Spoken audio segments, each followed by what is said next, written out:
ግንቦት አንድ ከፀሐይ 7 እጅ የምታበራ የመልኳ ደም ግባት ከማርና ከስኳር ይልቅ ደስ የሚያሰኝ የመዓዛዋ ሽታ ከሽቱ ሁሉ የሚበልጥ የእግዚአብሔር ስጦታ የሆነች ድንግል ማርያም ተወለደች።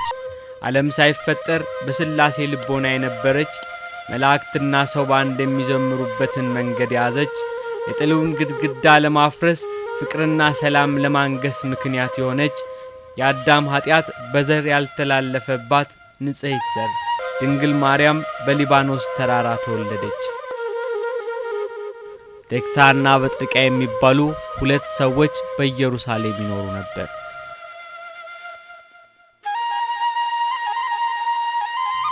እጅግ ትሁት ደጋግ ቸር ባልና ሚስት ነበሩ።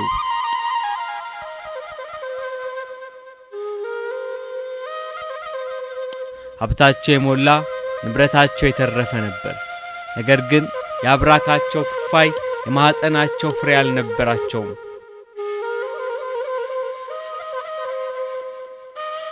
ከብዙ ልቅሶና ጸሎት በኋላ እግዚአብሔር በራእይ ምስጢሩን ገለጸላቸው።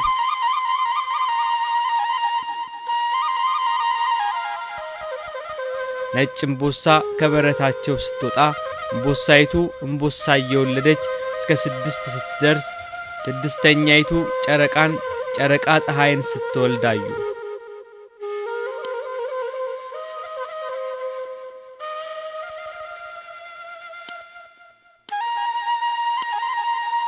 የሕልማቸውን ፍቺ ከበዳቸው። በሀገሩ ወደ ታወቀ መፈክረ ሕልም ሄደው ነገሩት።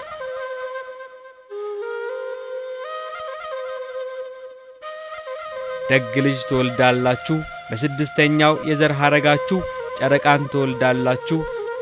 ጨረቃይቱ ከፍጡራን በላይ የምትሆን ልጅ ናት። የፀሐይ ነገር ግን አልተገለጸልኝም አላቸው።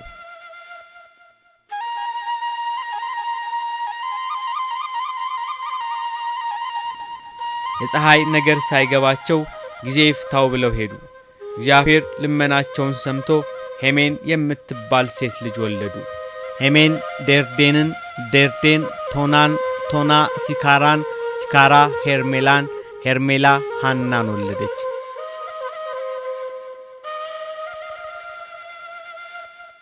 ቅድስታና ለአካለ መጠን ስትደርስ ከቤተ ይሁዳ ለተወለደ ያቄም ለሚባል ደግ ሰው አጋቧት።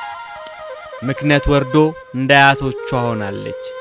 እግዚአብሔር ልጅ እንዲሰጣቸው ዘወትር በለቅሶ ይለምኑታል። ያቄምና ሃና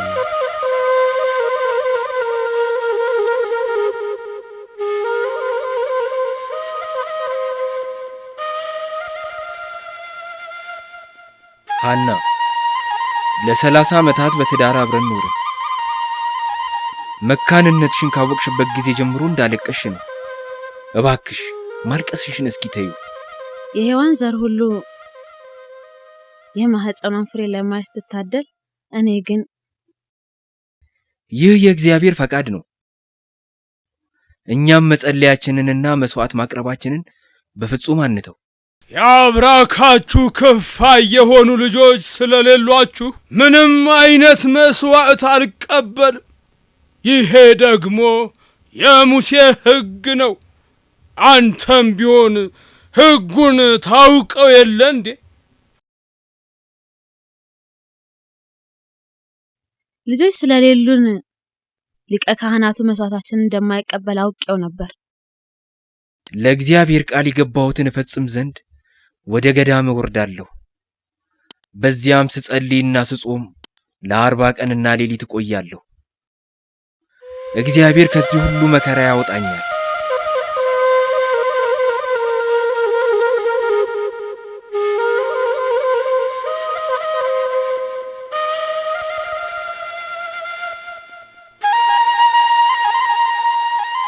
የ5500 ዘመን ፍጻሜ ሲቃረብ የአዳምም የተስፋው መፈጸሚያ ቀናት ደረሰ። እግዚአብሔር ከሰማይ ሆኖ ተመለከተ።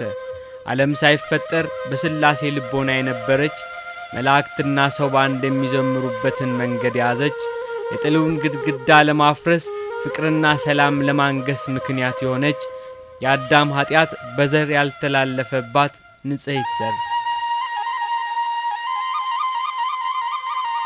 አባ አባቷ ዳዊት ትንቢት እንደተናገረላት ይህቺ የዘላለም ማረፊያዬ ናት መርጫታለሁና በዚህች አድራለሁ እንዳለ እመቤታችን ቅድስት ድንግል ማርያም ለአምላክ ድንቅ ሥራ ተዘጋጀች።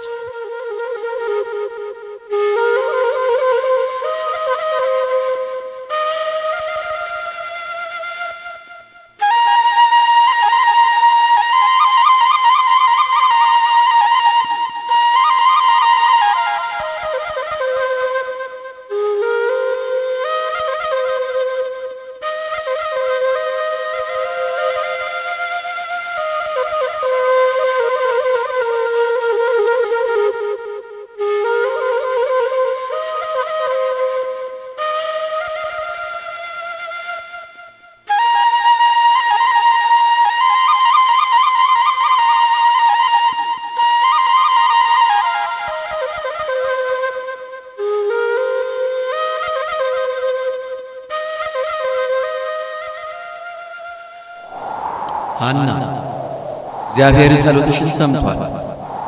የማኅፀኗ ፍሬ በምድር ሁሉ የገነነ የተባረከችና ንጽሕት የሆነች ልጅ ትወልጃለሽ። ከእርሷም የሚወለደው ሰላም፣ ምሕረትና ቅድስና ገንዘቡ ናቸው። ወንድ ልጅ ብንወልድ ወጥቶ ወርዶ አርሶ ቆፍሮ እርዳን አንልም። ሴት ብንወልድ እንጨት ሰብራ ውሃ ቀርታ ትርዳን አንልም። ለቤተ እግዚአብሔር መሶበ ወርቅ ሰፍታ መጋረጃ ፈትላ ትኖር ዘንድ ለጌታዬ ስለት ሰጥቻታለሁ።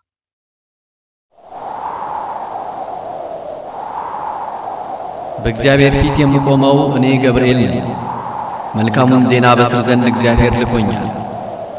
ባለቤትህ ሐና ትጸንሳለች፣ ስሟ ማርያም የምትባል ሴት ልጅ ትወልዳለች። ከእርሷም የዓለም መድኃኒት የሆነ ኢየሱስ ክርስቶስ ይወለዳል።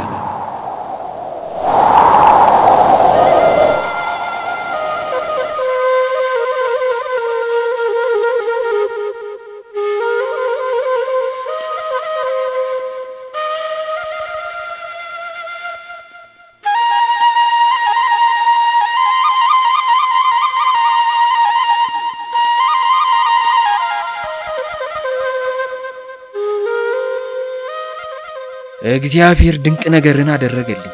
ለኔም የተደረገልኝ ይበልጥ ያስደንቃል። የእግዚአብሔር መልአክ ተገለጸልኝ፣ እኔንም ተናገረኝ። እንደምትጸንሽና ስሟ ማርያም የምትባል ሴት ልጅ እንደምትወልጂ የእግዚአብሔር መልአክ አብስሮኛል። ተመስገን፣ እግዚአብሔር ጸሎታችንን ሰምቷል። ስሙ የተመሰገነ ይሁን።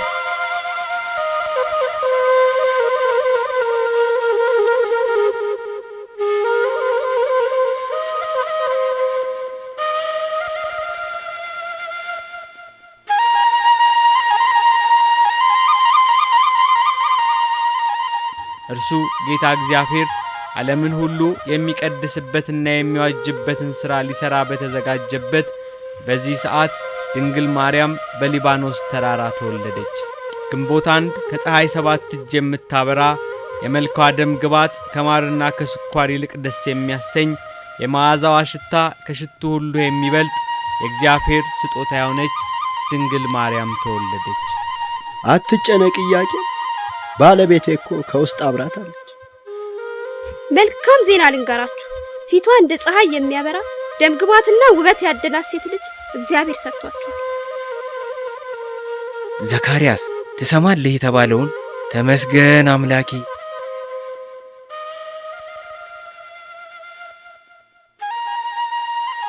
የኢያቄምንና የሐናን ጸሎት የሰማ ኃያሉ እግዚአብሔር ሆይ የኔንና የባለቤቴን ጸሎት አድምጥ። እባክህን ጌታ ሆይ ተለመን። እስኪ እንዴት እንደምታምር ተመልከታት ኢያቄም። ስሟን ማንን በለው? ማርያም ትባል፣ በእግዚአብሔር የተመረጠች ናት።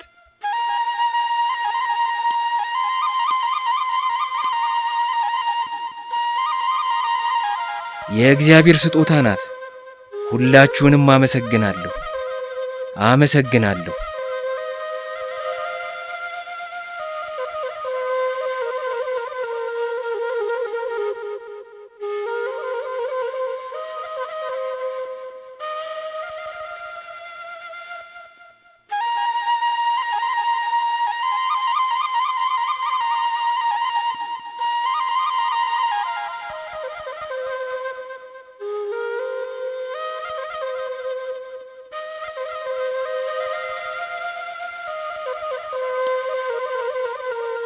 ልጄ ማርያም ተኝታለች እንዴ? አሁን 3 ዓመት ከ10 ቀን ሆኗታል። ልጃችን እኛ ልታገለግል አይደለም የተሳልነው። ነገውኑ ወደ ቤተ መቅደስ እንወስዳታለን። በዚያም መኖር ትጀምራለች። ያቄምና ሐና በልዩ ስለት ያገኟትን ልጃቸውን 3 ዓመት በቤታቸው ካሳደጓት በኋላ በስለታቸው መሰረት ወደ ቤተ መቅደስ ወሰዷት።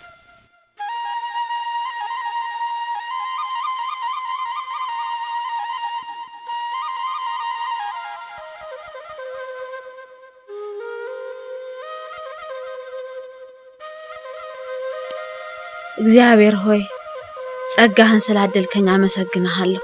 አሁን እንግዲህ መስዋዕትን ማቅረብ ይቻለኛል። አቤቱ ጌታ ሆይ ጠብቃት፣ በበረከትህም ቀድሳት። የእመቤታችን የቅድስት ድንግል ማርያም አክስት ቅድስት ኤልሳቤጥ በይሁዳ ከተማ በተራራማው አገር ትኖር ነበር። ባለቤቷ ካህኑ ዘካርያስ ይባላል። በኦሪት ሥርዓት የቤተ መቅደሱ አገልጋይ ነበር። ዘካርያስና ኤልሳቤጥ እድሜያቸው እየገፋ ሄዷል። የአብራካቸው ክፋይ ልጅ ግን አልነበራቸውም። ምን ሆነሻል ኤልሳቤጥ? የተከፋሽ ትመስያለሽ።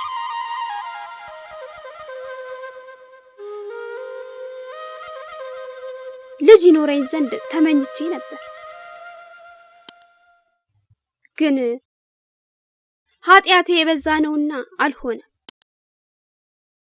የመውለዱን ነገር አሁንም እየተመኘሹ ነው? እድሜሽ አሁን 90 መሙላቱ ነው። እኔም በሆነ አርጅቻለሁ። ለእግዚአብሔር የሚሳነው ነገር የለም።